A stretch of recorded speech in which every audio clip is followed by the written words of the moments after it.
আসসালামু আলাইকুম প্রিয় শিক্ষার্থীবৃন্দ, সবাই কেমন আছো? আশা করি তোমরা সবাই খুব ভালো আছো। তোমাদের সবাইকে লার্ন উইথ রাত্রি আক্তার লোপা ইউটিউব চ্যানেলে স্বাগতম। আমি রাত্রি। আজকে তোমাদের মাঝে আমি তৃতীয় শ্রেণীর প্রাথমিক গণিত বইয়ের অধ্যায় 7 মানে গৌণ ভাগের সম্পর্ক এই অধ্যায় নিয়ে আলোচনা করব। এই অধ্যায়ের যে উদাহরণের অঙ্কগুলো আছে সেই অঙ্কগুলো আমরা আজকে বুঝবো। দেখো আমাদের লেখা আছে প্রথমে গৌণ ভাগের মধ্যে কোনো সম্পর্ক আছে কি? গুণ হচ্ছে একই সংখ্যা বারবার যোগ করার, ভাগ হচ্ছে একই সংখ্যা বারবার বিয়োগ করা। তাহলে গুণ ও ভাগ বিপরীত প্রক্রিয়া। তাহলে আমরা গুণ ও ভাগের মধ্যে সম্পর্ক পেলাম, এটা হচ্ছে বিপরীত প্রক্রিয়া সম্পন্ন। চলো আমরা একটি উদাহরণের মাধ্যমে দেখি। এখানে উদাহরণ দিয়েছে গুণ 7কে 4 দ্বারা গুণ করলে হয় 28, কারণ 7 মানে যোগ 7 এরকম 7 হচ্ছে 4 বা 7 যদি যোগ করি তাহলে হবে 28। তাহলে গুণ হচ্ছে বারবার যোগ করা। ঠিক আছে, তাহলে আমরা বুঝলাম বারবার যোগ করা মানে হচ্ছে গুণ, এবং 28 ভাগ 4 সমান 7, কারণ 28কে 4 দ্বারা যদি বিয়োগ করা হয় 24 হয়, আবার 24কে 4 থেকে 4 বিয়োগ করলে হবে 20, 20 থেকে 4 বিয়োগ করলে হবে 16, 16 থেকে 4 বিয়োগ করলে হবে 12। এভাবে কিন্তু একদম 4 থেকে শেষে 0 আসতে আসতে 7 বার বিয়োগ করতে হয়েছে। তাহলে গুণ ভাগ হচ্ছে বারবার বিয়োগ করা, আমরা দেখলাম উদাহরণের মাধ্যমে। এবং ভাগ 28 ভাগ 7 সমান 4, কারণ 28 বিয়োগ 7 21, আবার 21 বিয়োগ 7 14, 14 বিয়োগ 7 মানে 7, 7 বিয়োগ 7 মানে 0। তাহলে কি হলো? 7 বিয়োগ করলে হলো 4। এই ধারা বুঝলাম যে গুণ এবং ভাগ কি বলতো? গুণ ও ভাগ হচ্ছে বিপরীত প্রক্রিয়া। এরপর গুণ ও ভাগ পরস্পর সম্পর্কযুক্ত। আমরা গুণ এবং ভাগের উত্তর যাচাই করার জন্য এই সম্পর্ক ব্যবহার করতে পারি। যেমন 6 গুণ 3 সমান 18, আবার 18কে 3 দ্বারা ভাগ করলে 6 হয়, আবার 18কে 6 দ্বারা ভাগ করলে 3 হয়। তাহলে কি বুঝলাম? গুণ এবং ভাগের মধ্যে একটা সম্পর্ক রয়েছে। ঠিক উদাহরণ ক্ষয়েও এরকমই বোঝানো হয়েছে। আমরা তাহলে বুঝতে পারলাম গুণ এবং ভাগের মধ্যে একটা সম্পর্ক রয়েছে, এবং গুণ হচ্ছে বারবার যোগ করা এবং ভাগ হচ্ছে বারবার বিয়োগ করা। আমরা এখন 1 নম্বর অঙ্কটা যদি পড়ি, তাহসিনের 40টি রং পেন্সিল ছিল, সেই পেন্সিলগুলোকে সমান 5 ভাগে ভাগ করলো এবং রাতুলকে 2 ভাগ দিল। রাতুল কয়টি পেন্সিল পেল? এই অঙ্কটা আমরা কীভাবে করব? আমরা এই অঙ্কটা যদি করি তাহলে আমরা লিখবো হচ্ছে কী করেছে তাহসিনে 40টি রং পেন্সিলকে প্রথমে কী করলো? সমান 5 ভাগে ভাগ করেছে। তাহলে 40কে আমরা 5 দিয়ে ভাগ করব, এবং রাতুলকে দিয়েছিল 2 ভাগ। তাহলে ওই যে 5 দিয়ে ভাগ করবো যে ফলাফলটা হবে সেটা হচ্ছে 1 ভাগের সমান। তাহলে আমরা ওই ভাগটাকে 2 দিয়ে গুণ করলে হবে হচ্ছে রাতুলকে কতগুলো দিয়েছে সেটা বের হবে। আমরা এই অঙ্কটা এভাবে লিখব। 40টি রং পেন্সিলকে 5 ভাগে ভাগ করলে প্রত্যেক ভাগে রং পেন্সিল থাকে 40 ভাগ 5 সমান হচ্ছে 8টি।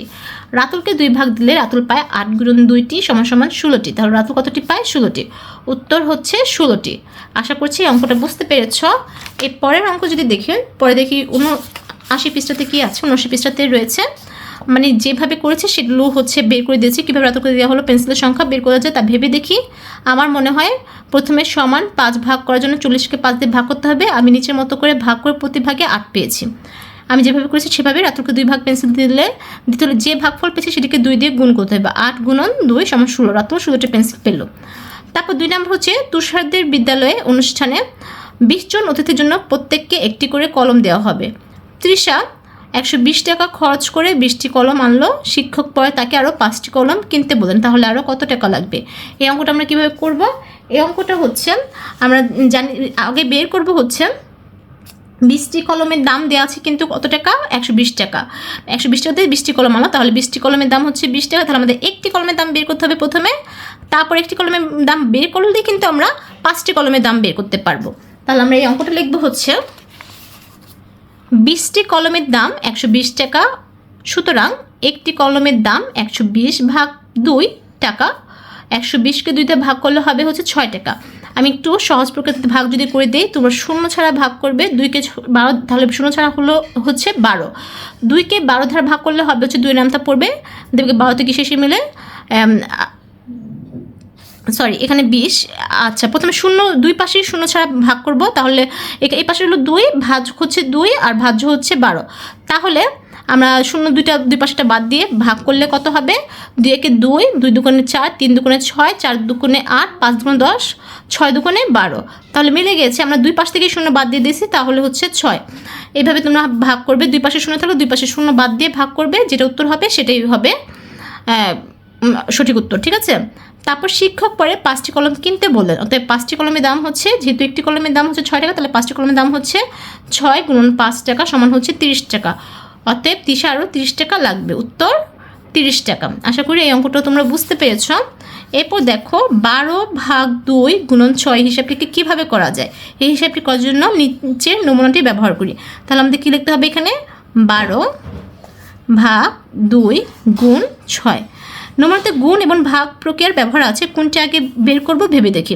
কোনটি আগে বের করতে হবে, গুণ ও ভাগের কাজ পাশাপাশি থাকলে বাম থেকে ডান দিকে হিসাব করতে হয়, তাহলে এই পাশের হিসাব আগে বাম দিক থেকে আমরা হিসাব করতে করতে ডান দিকে যাব।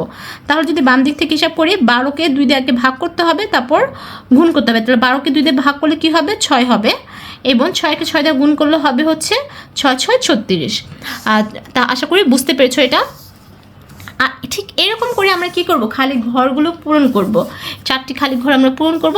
তাহলে আমরা কি জানলাম, বাম থেকে কাজ করব, আমরা বাম থেকে হিসাব করা শুরু করব, ঠিক আছে। তারপর ডান দিকে হিসাব করব। তাহলে দেখো 15/3 গুণন 4, এটা কি হবে, 15কে যদি 3 দিয়ে আমরা প্রথমে বাম পাশটা হিসাব করবো, 15কে 3 দিয়ে ভাগ করলে হয় 5 এবং গুণ 4, তাহলে 4 5 কত হলো, 20 হলো। তাহলে 15/3 গুণ 4 সমান হচ্ছে 20।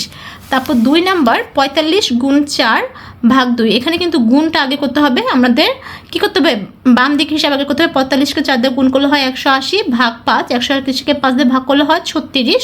অতএব 45 গুণ 4/5 সমান হচ্ছে 36।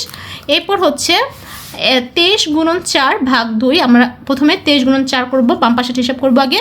23কে 4 দ্বারা গুণ করলে হয় 92 এবং ভাগ 2, 92কে 2 দ্বারা ভাগ করলে হয় হচ্ছে 46।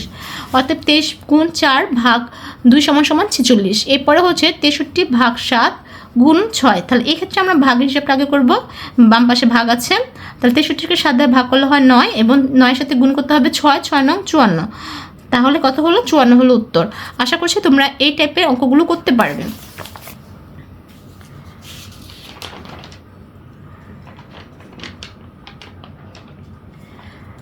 আমরা আজকে হচ্ছে এই পর্যন্ত না, আমরা দেখো 4 নম্বর কিছু 6টি ঝুড়ি, প্রতিটিতে 21টি আম আছে।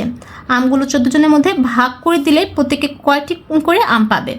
আচ্ছা, তাহলে কি হবে, দেখো প্রথমে 6টি ঝুড়িতে 21টি করে কতগুলো আম আছে তা বের করতে হবে, তারপর 14 জনকে ভাগ করে দিতে হবে।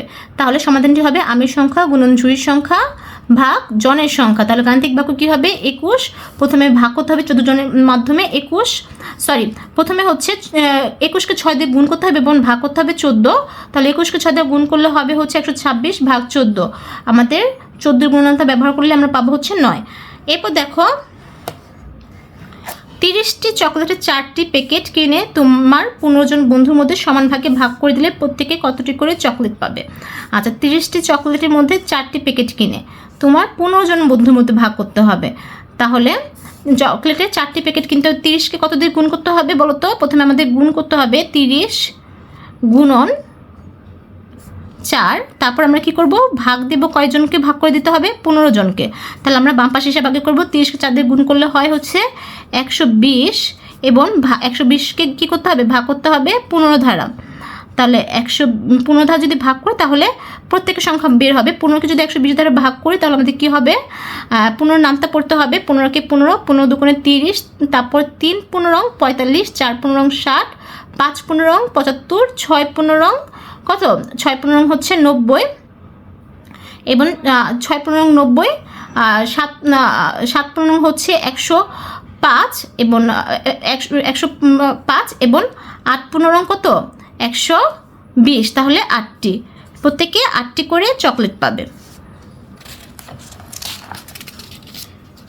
এরপরে দেখো 12টি কলমের মূল্য 96 টাকা, এর 32টি কলম কিনতে কত টাকার প্রয়োজন। তাহলে আমাদের প্রথমে কী করতে হবে, একটি কলমের মূল্য বের করতে হবে, 12টি কলমের মূল্য থেকে আমাদের একটি কলমের মূল্য বের করতে হবে। এই ক্ষেত্রে হচ্ছে 96কে আমরা কী করবো, 12 দ্বারা ভাগ করবো, তাহলে একটি কলমের মূল্য পাবো। 12 নামটা পড়লে আমাদের হয় 8 এবং এই যে 8 হলো সেটাকে আমরা কী করতে হবে, 32টি কলম কিনতে কত টাকা প্রয়োজন হবে। এবার আমরা 32কে 8 দ্বারা গুণ করব, ঠিক আছে।